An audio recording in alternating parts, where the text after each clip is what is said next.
أعوذ بالله من الشيطان الرجيم إن أكرمكم عند الله أتقاكم إن الله عليم خبير. Indeed, the most noble of you in the sight of Allah is the most righteous of you. Indeed, Allah is knowing and aware. நிச்சயமாக உங்களில் அல்லாஹ்விடம் மிக கண்ணியமானவர் உங்களில் அதிகம் இறைச்சியுடையவர்தான். நிச்சயமாக அல்லாஹ் நன்கறிந்தவன் ஆழ்ந்தறிபவன் ஆவான். நம்ம எல்லாரும் சம்டைம்ஸ் திங்க் பண்ணுவோம், எனக்கு பெரிய ஃபேமிலி இருக்குது, நல்ல ஜாப் இருக்குது, அதனால என்னோட வேல்யூ பெரியது அப்படின்னு.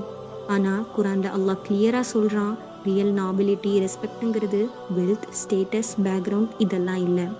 உங்களோட தக்குவா அல்லாஹ்வை ஒபே பண்ணுறதும் சின்ஸை அவாய்ட் பண்ணுறதும் ஹம்பிளாக இருக்கிறதும் தான் உங்களை அல்லாஹ்க்கு நாபலாக இருக்கிற மாதிரி செய்யும். லைஃப்பில் நம்ம ஹம்பிளாக இருந்து அல்லாஹோட ரூல்ஸை ஃபாலோ பண்ணினா real honour, respect and Allah's blessings எல்லாம் கிடைக்கும் இன்ஷா அல்லாஹ். True nobility in the sight of Allah is measured by righteousness and obedience, not by wealth, status or family background.